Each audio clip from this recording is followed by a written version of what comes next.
Bueno, hermanos, ¿habéis tenido alguna vez cómo diría, la inquietud, la curiosidad de viajar al futuro?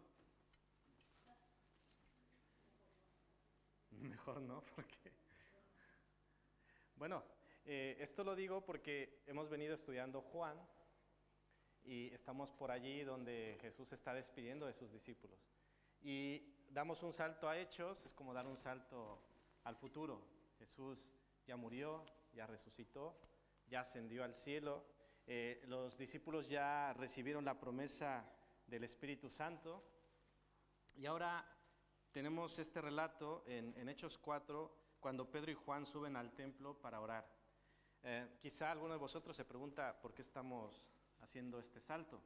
Bueno, es, por decirlo así, una excepción, dado que cada año solemos cambiar de lema.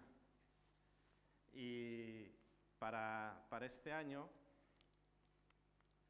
hemos, no sé si ya lo hemos mencionado alguna vez, pero tenemos el lema que se ve aquí con letras pequeñitas, porque no podemos dejar de decir lo que hemos visto y oído. Y esta frase sale de Hechos 4.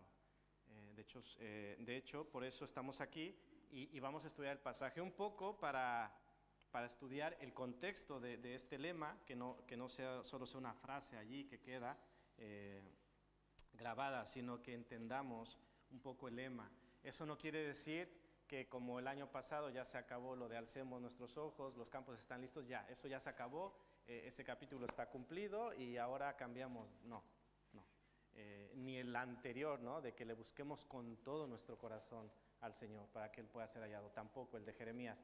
Esto no quiere decir que esto se ha acabado, sino que es un lema, es un énfasis, pero que eso no quita la importancia de los anteriores.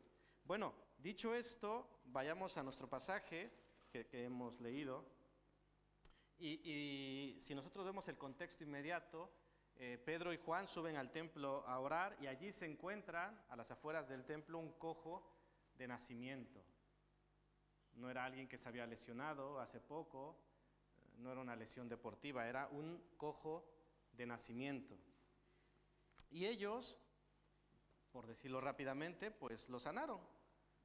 Y el cojo fue sanado, estaba contento como no podía ser de otra forma, pero ellos aprovecharon el momento, aprovecharon la ocasión para hablar, para testificar a muchas personas. Pero me llama mucho la atención lo que ellos decían, porque yo creo que a muchos de nosotros no nos gustaría que se nos predicase así, o que se nos enseñara así. Os voy a leer algunos versículos del capítulo anterior, Hechos 3, 13 al 15. Dice la segunda parte del versículo 13. Esto decía Pedro, dice: el Dios de nuestros padres ha glorificado a su Hijo Jesús. Dice: a quien vosotros entregasteis y negasteis delante de Pilato, cuando éste había resuelto ponerle en libertad. Mas vosotros, y casi me lo imagino señalando, mas vosotros negasteis al santo y al justo, y pedisteis que se os diese un homicida, y matasteis al autor de la vida. Vosotros matasteis al autor de la vida, a quien Dios ha resucitado de los muertos, de lo cual nosotros somos testigos. ¿Qué creéis? ¿Esta predicación sería popular en estos días? Yo creo que no. Yo creo que no, pero es como predicaban aquellos que habían estado con Jesús, Pedro, Juan y evidentemente los otros discípulos. Y ellos simplemente señalaban lo que habían visto y oído, señalaban lo que era verdadero. Yo quiero que esta tarde pensemos en que si nosotros solemos hablar lo que hemos visto y oído, ¿qué os parece? ¿Solemos hablar de lo que hemos visto y oído? En general yo creo que sí, sobre todo aquellas cosas sobresalientes. ¿Se nos viene a la mente algún ejemplo? Cosas sobresalientes de lo que se ha estado hablando, por ejemplo, últimamente. un mes de que se hablaba mucho, del Mundial. Hace menos tiempo todo era Messi. Hace unos días todo era Messi. Hasta me tocó ver una imagen de un chico que se tatuó aquí Messi y ahora estaba arrepentido, pero así en letras grandes. Luego tenemos temas más recientes. ¿De qué se suele hablar ahora? De lo que se ha visto y oído. Lo más reciente, ¿qué suele ser? El Año Nuevo, China. Bueno, yo no he escuchado mucho de China. Por ejemplo, que murió Benedicto, que murió Pelé. ¿Perdón? El primer bebé del año. Bueno, lo que quiero llegar es que solemos hablar de lo que hemos visto y oído. O sea, aquello que nos impacta, pero que nuestra reflexión sea, ¿qué solemos estar hablando? ¿Qué es lo que estamos viendo y qué es lo que estamos oyendo de manera constante? Bueno, vamos a ver lo que hacían estos discípulos. Es un pasaje muy rico, es un pasaje que podríamos decir se le puede sacar mucho jugo, pero hoy nos vamos a enfocar en estos 3 puntos, en aquello que hacían estos discípulos, desafiando a las mismas autoridades, no en el mal sentido, es una cosa que hemos de aclarar, no se trata de desafiar a las autoridades porque sí, sobre todo estando nuestros pequeños aquí presentes, no es la idea, ¿no? Desafiar a las autoridades en el buen sentido, y ya lo vamos a ver. Vamos a hablar estos 3 puntos. Ellos enseñaban que hay resurrección de los muertos por medio de Jesús, enseñaban que en ningún otro hay salvación, y enseñaban lo que habían visto y oído. No sé si me he equivocado en el 12. No, 4:12, está bien. Vale, vamos al primer punto. Me voy a poner el tiempo porque se me ha olvidado ponerlo. Así que este tiempo que ha transcurrido no cuenta. Está en ceros, así que...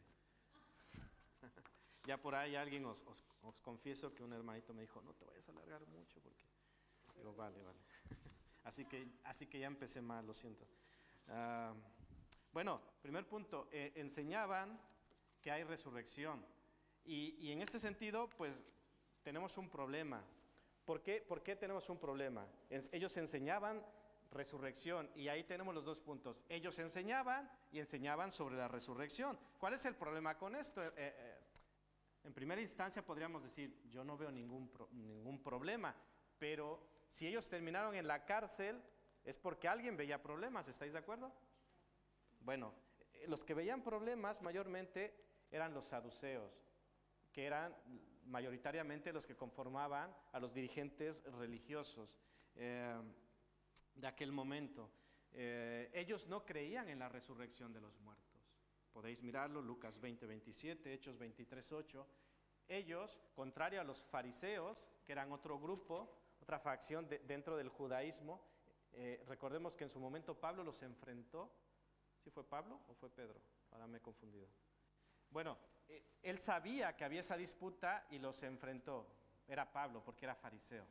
Entonces, él sabía esto y los enfrentó un poco, dividió al enemigo. Pero el punto es que estos hombres no creían en la resurrección. Este es un primer problema, porque ellos enseñaban sobre la resurrección y ellos no creían, no enseñaban la resurrección de los muertos. Pero además, como dice el mismo texto, ellos tenían problemas siendo los maestros de Israel en que unos tipos sin letras y del vulgo estuvieran enseñando en el mismo pórtico de Salomón, allí en el templo. Entonces, claro, nosotros somos los maestros de Israel. ¿Quién ha de enseñar? Pues nosotros. Y además, ¿qué se ha de enseñar? Pues lo que nosotros decimos. Esto traería consecuencias, como ya hemos leído. Estos dirigentes no es nada nuevo, no buscaban la verdad. Hemos estado estudiando Juan y hemos visto que con Jesús, quien es la verdad y que les mostraba evidencias contundentes, ellos no querían la verdad. Ellos querían su verdad. Ellos amaban su posición, su rango, su estatus, y nada importaba más que eso. Si eso significaba estar oponiéndose al mismo Hijo de Dios, no importaba. Bien merecía la pena estar en oposición al mismo Dios. porque ellos querían estar allí. Bueno, las consecuencias, ellos no querían la verdad y más bien buscaban cómo evadir la verdad. Ellos, ante la falta de recursos, de qué está pasando, de qué vamos a hacer, pues era tarde, vamos a meterlos a la cárcel y ya mañana vemos. De momento, que estén guardaditos y que no den más problemas. Esto de buscar evadir la verdad o buscar tu propia verdad, ¿suena actual? ¿Qué pensáis? Yo creo que sí, ¿no? Vemos a la gente intentando querer darle vuelta a la verdad bíblica, incluso peligrosamente teólogos, gente que va al griego, que va al original y desde allí intenta desviar la verdad. Y eso es muy peligroso. ¿Y qué se está buscando? Evadir la verdad, porque no me acomoda. ¿En qué temas, sobre todo, se está buscando evadir la verdad? No sé si hay alguno que os suene, que se esté buscando dar vuelta a la verdad. La homosexualidad, por ejemplo. Cualquier pecado. Mira, es que en aquellos tiempos, mira, es que en el original, y es que resulta que no sé qué, y tla. Entonces, vía libre para hacer lo que yo quiero. Vía libre para practicar mi verdad con la justificación bíblica. Es que mira, aquí dice esto, y lo dice la Biblia. Hemos de tener mucho cuidado. Y como ya se decía, homosexualidad, el tema de cualquier pecado, del pecado en general, la inmoralidad sexual también el tema de la santidad, y la lista puede seguir. De alguna forma, aquello que me incomoda, aquello que no va con mi estilo de vida, aquello que no encaja con mi filosofía, con lo que me han enseñado, lo que me ha gustado, porque hemos de reconocer que de lo mucho que aprendemos y de lo que nos enseña, pues vamos cogiendo cosas que nos gustan más o menos, ¿no? Y nos vamos armando una teología. Es decir, mira, así, de esta forma, yo soy cristiano. O sea, mi cristianismo, mi Dios, mi teología, y evidentemente esto no es lo que debemos hacer. No es lo que debían hacer los dirigentes y por eso eran confrontados por los seguidores de Jesús. Hermanos, esto es peligroso. Pero claro, estamos hablando de lo visto y oído. Ellos eran los maestros de Israel, ellos no enseñaban sobre la resurrección, pero los discípulos, ¿qué habían visto y oído en cuanto a la resurrección? ¿Que existía o que no existía? ¿Qué es lo que habían visto y oído? Ellos habían visto que por mandato de Jesús había personas que habían vuelto de la muerte a la vida. Y estamos hablando físicamente, ya no espiritualmente, ¿no? Que también pasamos de muerte a vida espiritualmente. Recordemos la hija de Jairo, el hijo de la viuda de Naín y el mismo Lázaro en Juan 11. Y pudo haber más, la Biblia nos lo dice, pudo haber más. Casi me atrevo a decir que hubo más, pero este no es el punto. ¿Cuántos hubo? Lo que importa es que en Jesús hay resurrección de los muertos. El mismo Jesús resucitó de entre los muertos. De esta forma, ¿cómo se les podía decir a aquellos discípulos que la resurrección no existía? ¿Podrían negar la resurrección? Imposible. Hemos visto y oído y no podemos callar. Evidentemente hemos de tener cuidado con las señales, porque hemos visto y oído se presta a algunas señales que no vienen de Dios y que hay gente que dice, es que yo he visto y oído, ¿no? Yo lo vi, yo lo sentí.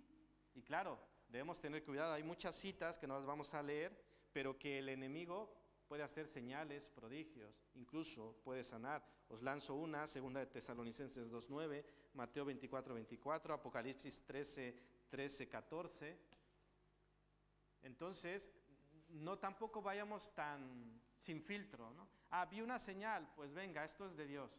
Cuidado, no toda señal viene de Dios. Así que debemos tener ese filtro. Tengamos cuidado porque también es peligroso. Por eso es que no debemos ir en pos de señales y milagros. Es por eso que debemos ir en pos de ¿quién? Del que dijo ser el camino, la verdad y la vida. En pos de Jesús. A veces es atractivo ir atrás de señales y milagros, ¿no? Mira lo que pasó, mira cómo hacen, mira qué espectacular, mira qué extraordinario. Cuidado, sigamos al Señor y no solamente señales y milagros. Bueno, sobre todo nosotros que hemos sido llamados a acercarnos al Señor por fe. Es el énfasis que tenemos nosotros como iglesia. Bueno, hemos dicho que había un problema con la resurrección, hubo consecuencias por este error doctrinal de los saduceos, pero que los discípulos se mantuvieron firmes. Ellos enseñaban lo que habían visto y oído. No solo lo que creían, que lo creían, pero es que esto iba más allá, lo creían y lo habían visto y oído. Lo habían visto en primera persona, eran testigos oculares de cómo Lázaro salió de aquel sepulcro. Lázaro ven fuera con autoridad. Ellos lo vieron. Y luego le dicen los saduceos, no, esto no lo enseñes, esto no puede ser, nosotros somos los que sabemos. Ellos dirían, pues serás lo que serás, pero yo sé lo que he visto y oído. Enseñaban también que en que en ningún otro hay salvación. Bueno, tenemos aquí otro problema, otra deficiencia. Hemos visto un error doctrinal de parte de los saduceos, pero también tenemos otro error. En los versículos 5 y 6 se nos habla, de manera general, en que todo quedaba en familia. Vamos a leerlos, 5 y 6.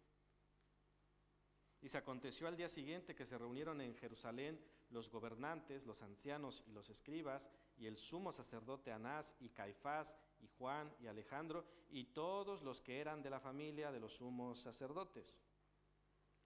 Todo lo que era el Sanedrín quedaba en familia. Lo del sumo sacerdote elegido por Dios, ¿dónde había quedado? En el pasado. Ahora el sumo sacerdote había sido elegido ¿por quién? Por los romanos. Ellos ya elegían y era en sucesión. Bueno, ahora a tu familiar, y ya no tenía nada que ver ahí Dios, cuando realmente quien había de decidir quién es el sumo sacerdote, y así lo vemos en el Antiguo Testamento, y es muy importante, el linaje sacerdotal pues había roto. Pero fijaros, es interesante que desde su ilegitimidad delante de Dios, ellos reclamaban, ¿con qué potestad o en qué nombre habéis hecho esto vosotros? O sea, ellos sentían, nosotros tenemos la autoridad. Claro, humanamente tenían el nombramiento de los hombres. Ellos tenían el nombramiento de Dios, pero es como los patos le tiran a las escopetas, ¿no? Los que realmente no tenían una autoridad de parte de Dios, cuestionaban a los que tenían la autoridad de parte de Dios. ¿Con qué autoridad o en qué nombre habéis hecho esto? Y un poco lo que pasó con Jesús en Juan 5, si no me equivoco. Cuando Él sana a aquel paralítico, ¿y cuál es el tema, cuál es el énfasis de aquellos dirigentes? En que era sábado. Es que es día de reposo. No era la sanidad, no era el milagro increíble, es que era sábado. Y aquí es, bueno, lo que han hecho secundario. ¿Por qué lo habéis hecho? ¿O en qué nombre lo habéis hecho? ¿Con qué autoridad? Eso era lo que les importaba a estas personas. Ellos, así como habían escogido su propia verdad, habían escogido su propio camino. Ellos habían crucificado, lo hemos escuchado en las palabras que leí en Hechos 3, en Hechos 3 es al pueblo, pero más adelante aquí, en el pasaje que hemos leído, también se les dice a los dirigentes sus verdades, que ya llegaremos allí, no me voy a adelantar. Pero ellos habían crucificado al Mesías. Esto me llama mucho la atención porque es como decir, matas al que vino a salvarte. ¿Os suena un poco borde? ¿Os suena, cómo lo diría? Irónico, incongruente. Alguien viene a salvarte y tú lo matas. Dices, ¿qué está pasando? No tiene sentido, pero es justo lo que habían hecho y es de los que se les está acusando. Rechazaron a la piedra angular. Y ellos tenían claro que la roca era un símbolo de Dios. Aquí tengo muchas citas al respecto. Así que cuando se les dice esto, ellos sabían de qué se les estaba hablando. Hablaban de autoridad, cuestionaban sobre la autoridad de aquellos hombres y sin embargo ellos rechazaron a aquel que dijo que toda la autoridad le había sido dada en los cielos y en la tierra.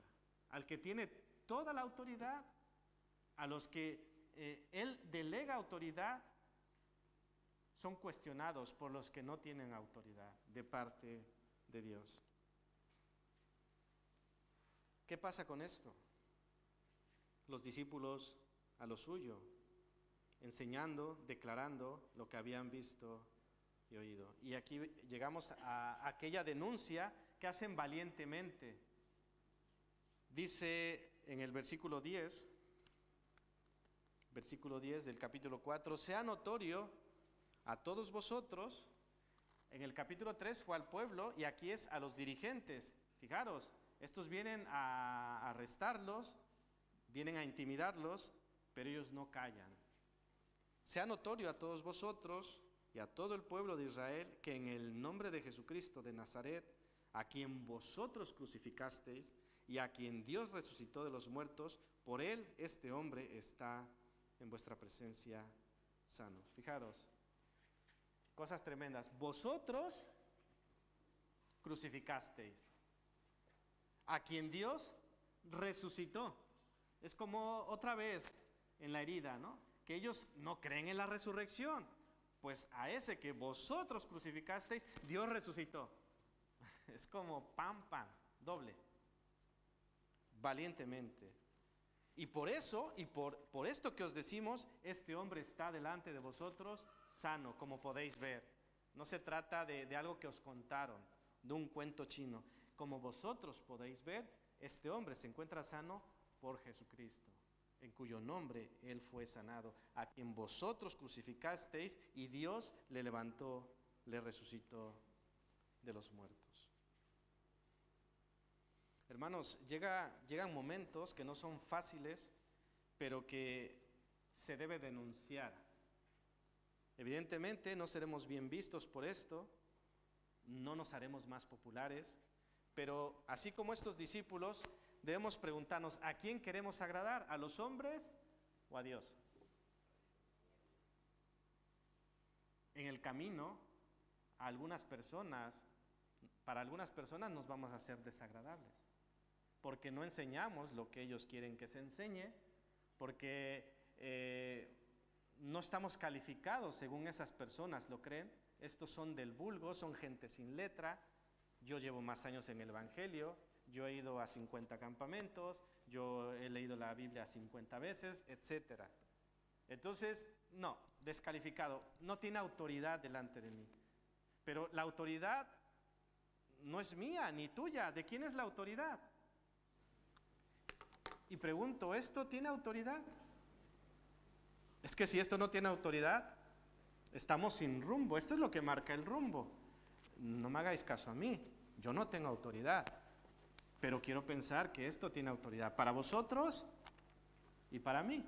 Ante esto, ante lo que el Señor dice, todos tenemos que someternos. Así que, hermanos, sí, a la palabra de Dios, por ahí escuchen.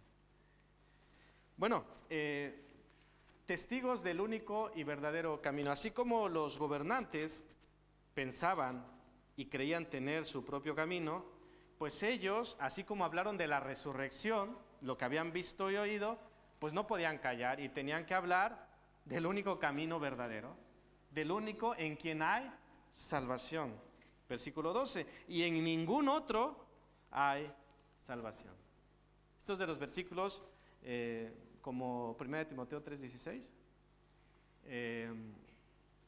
que son muy contundentes. O Juan 14:6. No nos da opciones. En ningún otro hay salvación.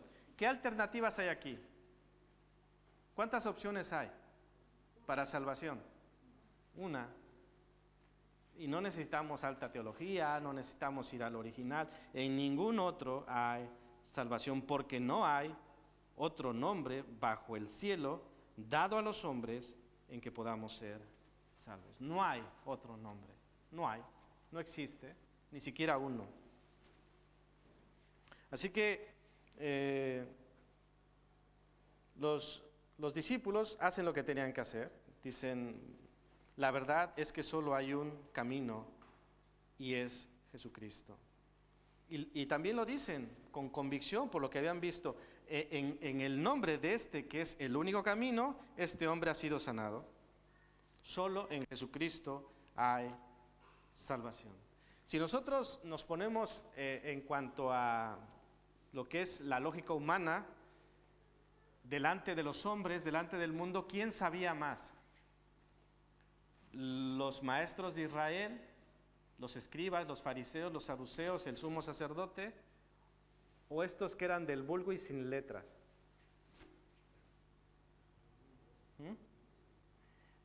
Delante de los hombres, pues eran aquellos hombres preparados, pero delante de Dios, en realidad, los que habían estado con Él, ellos eran los que conocían la verdad. Solo en Jesucristo hay salvación. Aunque parezca locura, aunque ellos no estuviesen de acuerdo, dice 1 Corintios 1:18, porque la palabra de la cruz es locura a los que se pierden, pero a los que se salvan, esto es, a nosotros, es poder de Dios. Hay intelectuales allá afuera que nos juzgan de locos, de ignorantes, porque ellos saben, como estos dirigentes, ellos saben, nosotros no sabemos. Ellos han estudiado, nosotros no. Ellos son letrados, nosotros no. Ellos son iluminados, nosotros no. Claro, ellos tienen la razón. Es lo que pasaba en este tiempo. Ellos no concebían que estos hombres del vulgo y sin letras tuvieran la razón. No podían tener la razón, sobre todo porque opinaban contrario de lo que ellos opinaban o creían, incluso enseñaban. Así que no busquemos nuestro camino, sigamos aquel que es el camino. Bueno, en general, hermanos, ellos enseñaban lo que habían visto y oído. Es interesante que los gobernantes, así como los discípulos, también habían visto y oído. No es como, yo no sabía, yo nunca vi, nunca estuve presente. Dice el versículo 14, viendo al hombre, visto y oído, viendo al hombre que había sido sanado, que estaba en pie con ellos, ¿qué dice? No podían decir nada en contra. Viendo, ¿qué podemos decir? ¿Que este hombre no ha sido sanado? ¿Qué podemos decir? ¿Que no es cierto? Dice, no podían decir nada en contra. Y luego dice el versículo 16, porque de cierto, porque es verdad, señal manifiesta ha sido hecha por ellos. Notoria, es que es increíble, notoria a todos los que moran en Jerusalén. De cierto, notorio a todos los que moran en Jerusalén, y ellos tenían que decir, y no lo podemos negar. ¿Ellos habían visto y oído? ¿Qué podíais decir? Ellos habían visto y oído. Nosotros también podemos ver y oír, y no por eso hacer lo correcto. Los discípulos habían visto y oído y hacían lo correcto. Los dirigentes habían visto y oído y decían, no, mi propia verdad, mi propio camino, mis propias formas. ¿Qué es lo que pasa en la actualidad? ¿Escuchamos el evangelio? No, eso es locura. Estás loco. Las muchas letras, ¿no? Como le decían. Hermanos, demos gracias porque siendo lo débil del mundo, podemos escuchar la voz de nuestro Dios, entender esa verdad que Él nos ha revelado. Pero no solo nos quedamos allí, sino que oramos, rogamos, trabajamos y clamamos para que aquellos que no han escuchado la voz del Evangelio puedan escucharla. No se trata de algo exclusivo. Mira, nosotros ya está. Gloria a Dios. Pero oremos, vivamos, para que aquellos, de hecho, no sé si estáis de acuerdo conmigo, los que pudieron estar ayer, de las peticiones que hicimos en oración, que una constante era pedir por los familiares. ¿Estáis de acuerdo? Era como, bueno, por mi familia, por aquellos que están lejos.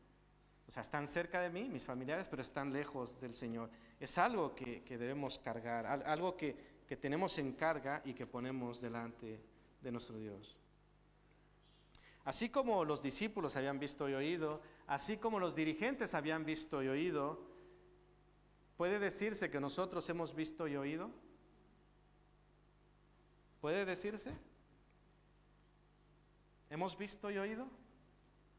¿Qué decís? ¿Sí? ¿Hay alguien que diga, no, yo no he visto y oído? Evidentemente no hemos visto a nadie resucitar, al menos no desde nuestros sentidos que podemos entender. Yo sé que el Señor nos ha librado de muerte a muchos, o hemos visto que muchos son librados y siguen siendo milagros del Señor, pero ciertamente hemos visto y oído.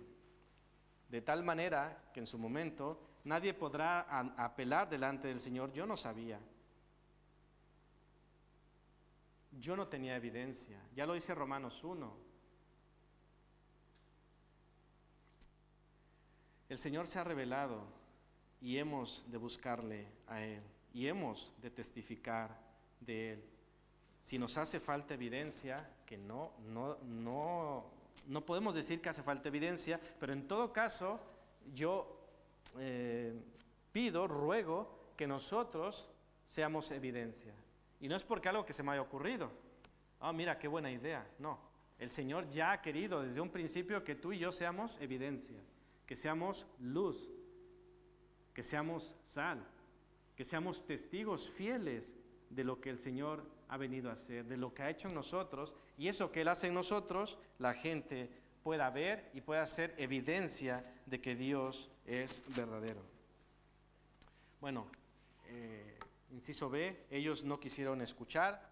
Hemos dicho que a ellos no les interesaba la verdad, simplemente les interesaba que esto no se divulgara, que no se hablara más de Jesús, que no se hablara más de resurrección, que no se hablara más de este nombre. Así que, ¿qué hacemos? Pues no sé, bueno, les metieron en la cárcel, les intimidaron, les amenazaron, les dijeron que no hablasen, que no enseñasen más en el nombre de Jesús, versículos 17 y 18. Ellos tomaron su decisión con lo que habían visto y oído. Hermanos, ¿qué vamos a hacer nosotros? Ellos estaban en su juego, su rol, su posición, su rango o la verdad. Nosotros nos podemos enfrentar a lo mismo hoy. Podemos tener una buena posición, podemos tener un buen grupo de amigos, podemos tener cierta popularidad, cierta aceptación, pero eso generalmente, mayormente, no podrá ir alineado con la verdad de Dios. ¿Sabéis lo que quiero decir? Es complicado ser exitoso y popular en este mundo. Lo hemos visto hace poco, 3 razones porque el mundo te ha de aborrecer o te aborrece. Es difícil ser fiel, ser cristiano y que el mundo te ame, es difícil. Entonces, si te sientes cómodo en el mundo, si amas al mundo, si te gusta ser popular en el mundo, generalmente tendrás que dejar la verdad. O es una cosa o la otra. Los dirigentes decidieron una cosa. Yo lo que quiero que pensemos es, o lo que quiero que pienses es, ¿tú qué vas a decidir? ¿Qué vas a dejar? Si ya has dejado, como el apóstol que decía, todo esto lo tengo por pérdida, gloria a Dios. Pero si estás en esa condición, en ese punto de decidir, ¿qué he de hacer? ¿Qué es más importante? ¿La verdad de Dios? Es que estaba emotivo y con la música de fondo. pero se acabó la música y se me acabó la emoción. Bueno, entonces, ¿qué nos confronta? La opinión de los amigos, la presión en el trabajo, la presión de la familia. ¿Qué cosas? ¿Qué cosas pueden estar allí haciendo contrapeso? ¿Se os ocurre otra? Generalmente es esto, ¿no? El trabajo, la familia, los amigos, presiones externas, pero hemos de decidir. Cada quien tomó su decisión, los discípulos, los dirigentes, y ahora nos toca a nosotros. Dios antes que los hombres. Es interesante que los discípulos, Pedro y Juan, apelaban al sentido común de ellos. Es que era tan lógico y tan razonable que ellos les preguntan o les lanzan esta frase: juzgad vosotros en vuestro propio juicio, juzgad si es justo delante de Dios obedecer a vosotros antes que a Dios. Juzgadlo vosotros, vosotros decidme, ¿qué es justo? ¿Haceros caso a vosotros o a Dios? ¿Cuál es la respuesta evidente? ¿Cuál sería la respuesta incluso de ellos? A Dios. Y evidentemente desde la teoría esto queda claro. Sí, hombre, a Dios. Pero en la práctica, ¿siempre le hacemos caso a Dios? Cuando escribía esto, venía a mi mente la enseñanza que tuvimos hace no mucho en la escuela dominical sobre Malaquías. Cuando Dios les dice, me habéis robado, y ellos respondían, ¿en qué te hemos robado? ¿De qué hablas? No sé de qué me acusas. Dios, me habéis robado, y ellos decían, ¿en qué te hemos robado? Hablamos de tiempo, hablamos de primicias, hablamos de dones, de ministerio. ¿En qué le hemos robado? Así que esto lo digo por la teoría. ¿Hemos de obedecer a Dios antes que a los hombres? Sí, hombre, sí. En la teoría y en la práctica no siempre lo hacemos así. Vamos a finalizar con unas conclusiones, resaltando algunas frases como la del versículo 13. Dice, se maravillaban y les reconocían que habían estado con Jesús.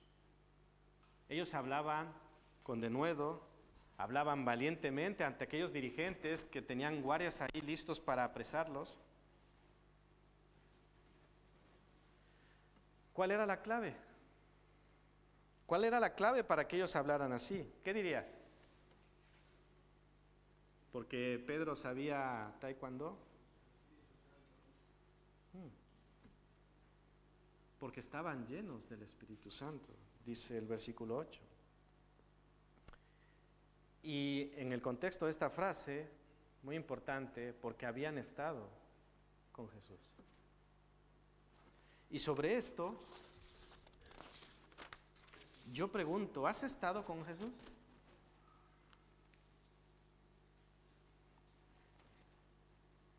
¿Has estado con Jesús? Para nuestros chicos no es literal. Sobre todo para los más pequeños, ¿no? Que dicen que son muy literales. Hombre, en ese sentido no hemos estado con Jesús, pero en el sentido figurado de estar en su presencia, en oración, en la lectura, en la meditación, a eso me refiero en general, estar con Jesús. Y en ese contexto pregunto, ¿has estado con Jesús? ¿Qué tan frecuente hemos estado con Jesús? Hombre, he estado. Es como si te dicen, ¿has estado en París? Sí, hombre, sí he estado alguna vez. ¿Qué tan frecuente? Bueno, fui hace 5 años. ¿Hemos estado con Jesús de esa forma? Espero que no. Espero que sea más frecuente. También he de decir que si hemos estado en el sentido de he estado o realmente hemos estado, es decir, en cuerpo y espíritu, ¿no? No solo, bueno, ya hice mi lectura de hoy, pum, pum, pum, ya está, he cumplido. Eso no es un tiempo con Jesús. Ese es un cumplir ante los demás, que vean que en el YouVersion ya puse mi texto y mira, he cumplido. No, estar con Jesús. Profundicemos. yo quisiera que os llevéis esta frase. ¿Qué significa estar con Jesús? ¿He estado con Jesús? ¿Quieres estar con Jesús? ¿Hasta dónde llega estar con Jesús? Pasar tiempo con Jesús. Y muy importante, porque en nuestra propia opinión podemos decir sí, no, más o menos. Pero este versículo dice que ellos reconocían y se maravillaban y les reconocían que habían estado con Jesús. Es decir, la gente reconoce que tú y yo hemos estado con Jesús.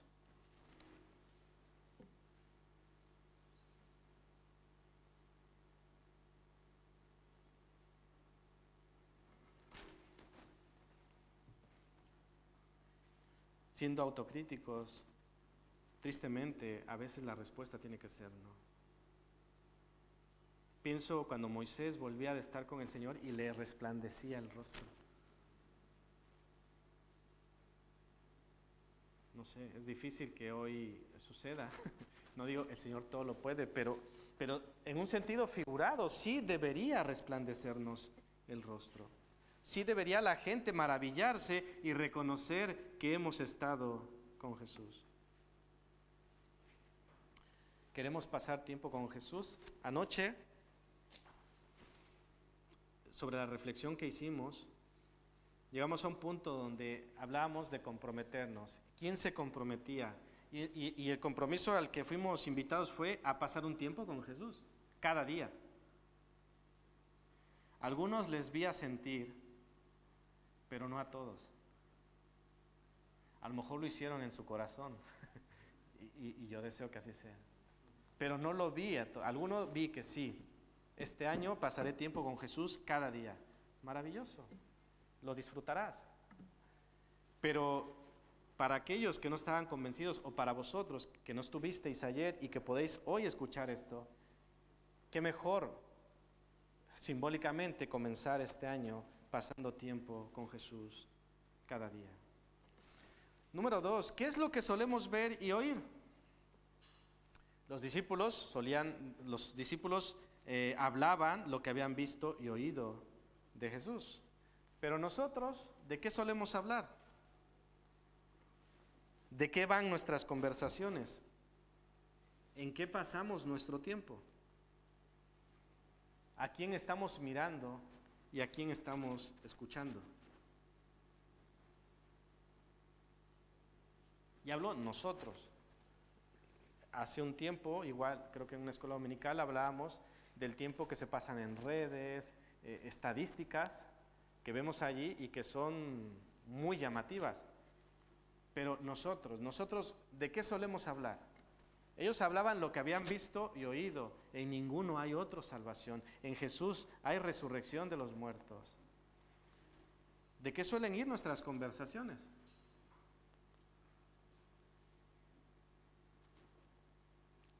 De la abundancia del corazón habla la boca. Ya cada quien sabe de qué abundamos, de qué hay en nuestro corazón, qué es lo que hablamos. Finalmente, el tercer punto, no calles.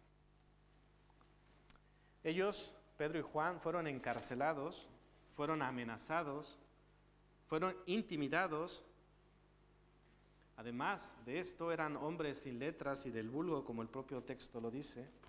Pero es maravilloso, como dice el versículo 4, que aquel día se convirtieron 5,000 personas. ¿Lo habéis pillado? Versículo 4. Dice, pero muchos de los que habían oído la palabra creyeron, y el número de los varones era como 5,000.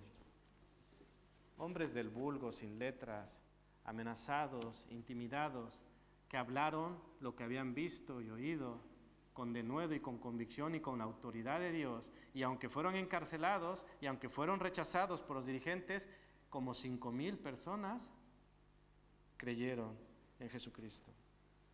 Es decir, no importaba, y con esto no se me malinterprete, sobre todo Julio Díaz, si algún día escucha esto, no era de qué facultad eran Pedro y Juan, o de qué seminario eran. Y también es interesante ver el tipo de mensaje. ¿Cómo era su mensaje, su predicación? ¿Recordáis? Vosotros crucificasteis, matasteis al autor de la vida. ¿Qué tal era el mensaje? Con cuidado para que no se enojen. Cuidado porque se vaya a sentir mal. No, es que habla muy feo. Oh. Arrepentíos y convertíos era el mensaje del Bautista y de Jesús, y también de los discípulos, por supuesto. Bueno, entonces no era la facultad o el seminario, ni era la suavidad del mensaje. La clave era que habían estado con Jesús y que estaban llenos del Espíritu Santo. Dirías, qué maravilla. Pero lo que me parece maravilloso es que tú y yo podemos tener lo mismo. Incluso somos llamados y exhortados a lo mismo, a estar con Jesús y a ser llenos del Espíritu Santo, ¿cierto? Tú y yo. Y no solo como invitación, sino como exhortación. Sed llenos del Espíritu Santo. Y por supuesto, a estar con nuestro Señor. Todo discípulo debe pasar tiempo con su Maestro. Dice el versículo 21, todos glorificaban a Dios por lo que se había hecho. Esto debe ser nuestra meta. Ellos testificaron, denunciaron, hablaron con denuedo, incluso la sanación de por medio, pero todo era para que el nombre de Dios fuera glorificado. Y es lo que sucedió. Dice que todos glorificaban a Dios. No glorificaban a Pedro y a Juan, glorificaban a Dios. ¿Cuántas personas, cuánta gente está glorificando a Dios por lo que tú y yo hacemos?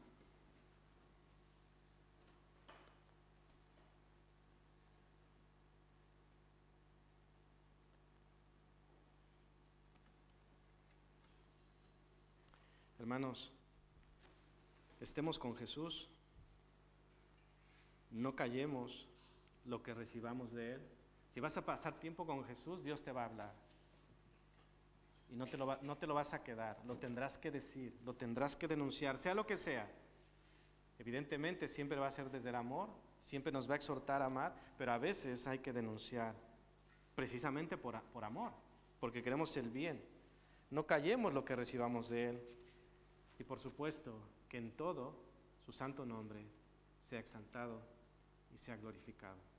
Que sea nuestro deseo para este año y que el Señor termine su obra en nosotros. Que el Señor los bendiga.